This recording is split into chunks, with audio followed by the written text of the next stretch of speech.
some Batman stuff. You in the mood for some Batman stuff? You gonna get in trouble with this I'm Batman stuff? always in the mood for some Batman stuff. You know me, I'm a big Batman guy. All right, well, let's get to it here. The Batman Part 2.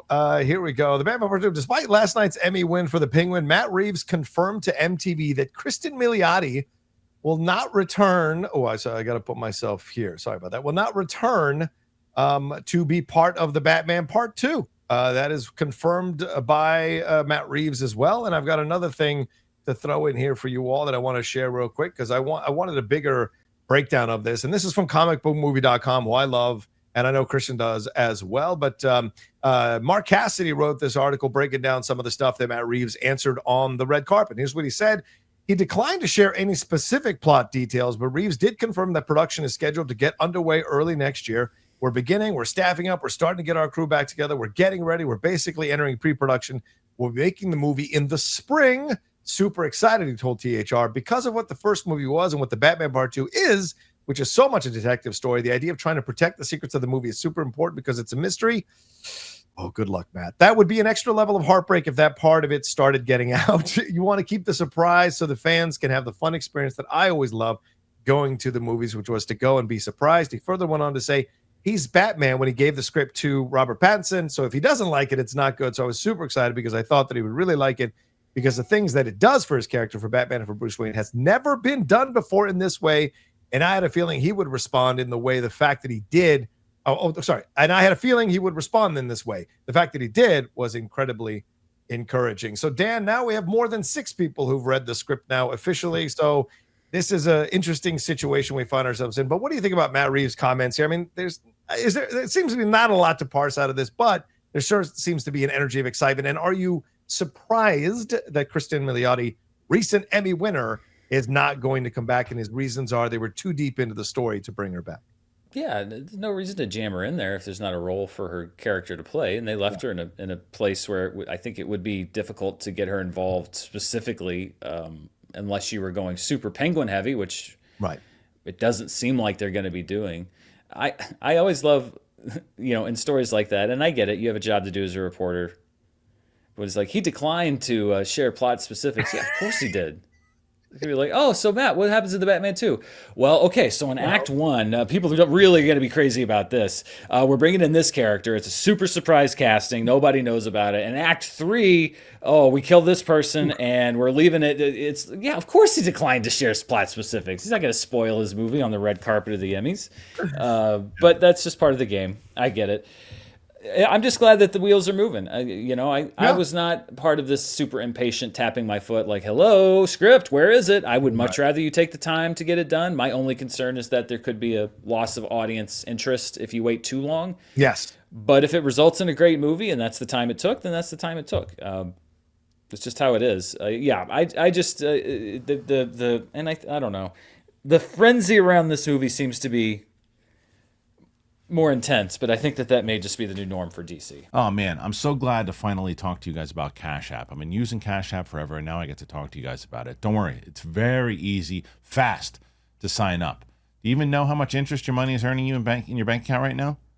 Well, let me tell you some stuff. Cash App can do way more than you think to make your money work for you. If you direct deposit at least $300 in paychecks each month and use the Cash App card for purchases, you can earn up to 4% annual interest on your savings. There's no hidden fees, no minimum balance requirements. Also, you can hit your saving goals even faster by turning on the Roundups feature on your Cash App card with Roundups.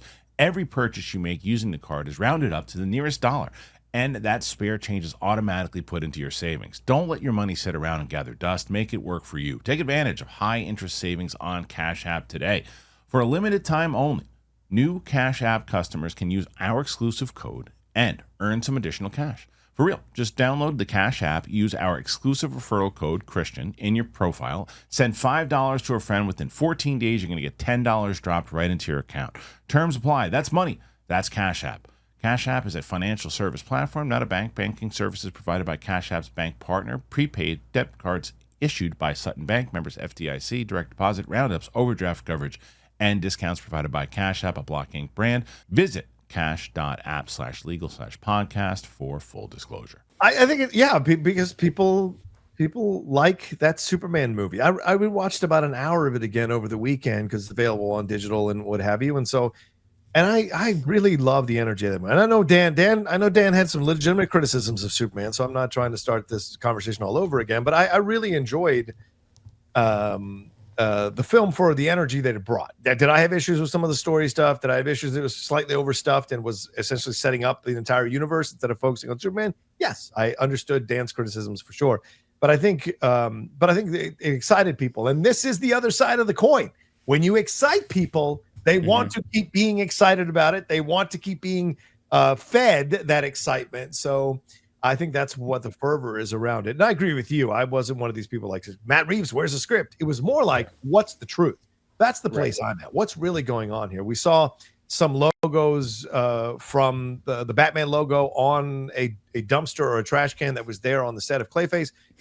James Gunn seemed to insinuate that this was something he did not approve, or even maybe in his, if you look, read between the lines, maybe saying that it was proved past him, like maybe David Zaslav said that it was okay to do that. I don't know what he meant by that, but the other people are saying that was put on there or superimposed on there. So there's all kinds of fervor around whether the Batman is going to cross over into the DC universe of James Gunn. I think that's the big thing that people are squaring away. And what are your thoughts on that, Dan? As you say, you like to enjoy the Batman. Talk about it. I do. I just James Gunn has such an interesting job. You know, I just imagine him sitting in his office. He's just announced Man of Tomorrow and getting that, and he's obviously got to get that script ready to go because the production timeline on that's coming down, and he's got Supergirl. I'm sure they're deep into the edit on Supergirl. He's working on that. Clayface, I'm sure he's deep in that. Batman Part 2, they're ramping up for that. I just imagine him trying to get all of that done and somebody bursting into his office and being like, we've got a problem.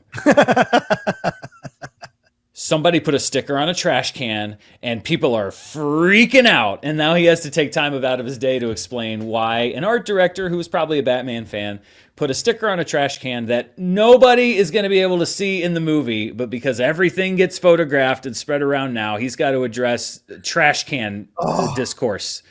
He has a very interesting job. Yeah. It's either an art director that's having a little fun in the Batman universe, or they've got something cooked up that they want to surprise people about. But this idea of like, what's going on? What is going on with this sticker?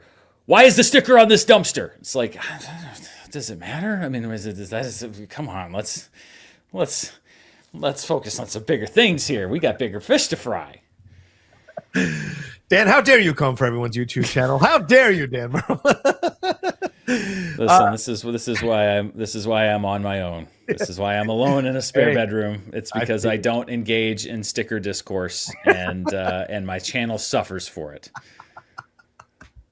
I feel you, brother. I feel you. Sometimes, we talked about it on the Geek Buddies, and Michael had basically said, we don't even know if this was AI or superimposed. And I'm like, oh yeah, I guess that's a great point. We don't know what the situation is, but it's enhance, fervor. Enhance, right? Exactly, like Blade Runner. Yeah.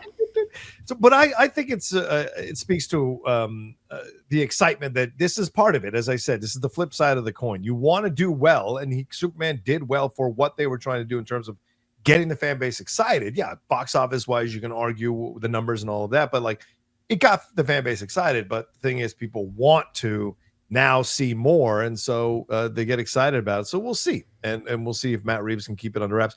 Do you buy that he said that they're having talks about the Penguin season 2? Like, do you think, like, does it feel to you like the Matt Reeves universe is just going to play itself out and then be done?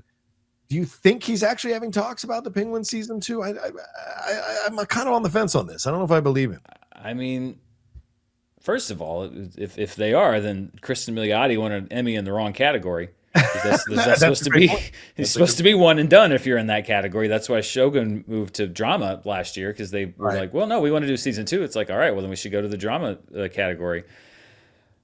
The thing for me is always, you need to do what makes sense. If he has a story, if he has an idea that he's excited about to delve further into this character, and Colin Farrell and everybody else and Kristen Milioti say, okay, yeah, let's do it, then great. But this idea of like, let's do it just to do it. Let's do it because it was popular.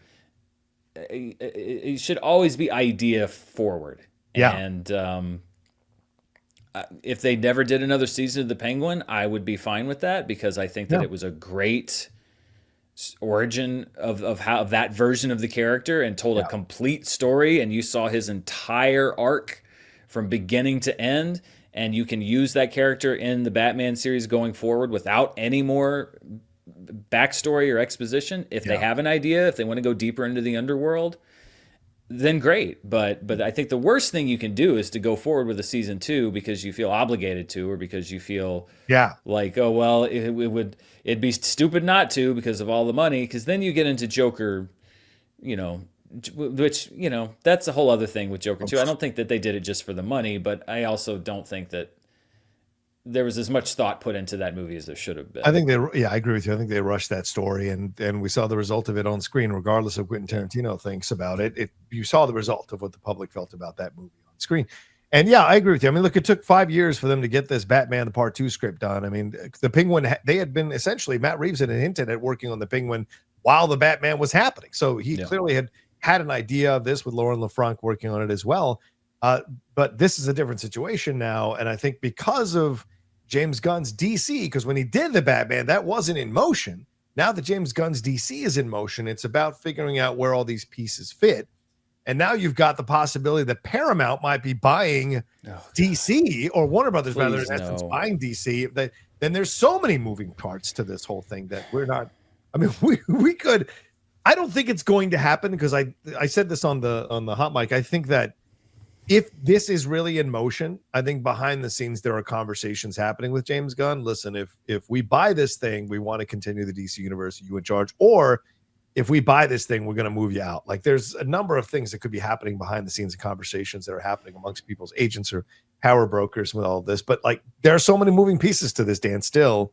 So it's a different world now for him to create a Penguin season 2 and the Batman. Yeah, that would be. God, I'm with you, bro. I can't go through another DC revamp again. I just can't. Or just combining Paramount and Warner Bros. It's like, it's just. I understand that it's going to go through if they decide to do it, because the idea of regulating that sort of thing is pretty much out the window at this point. But it's just so discouraging to think about another mega merger like that happening, even though it's been said from the beginning that's what Zaslav's plan was. It was going to sell it, flip it and sell it. Yep, absolutely. It was a house that flipped. Yes. I hope some cooler head somewhere prevails on that, because that would just be, I think, frankly, disastrous. I agree. Less content. I no. Less movies and more people losing jobs. This is not what Hollywood wants or needs right now. Yeah, exactly.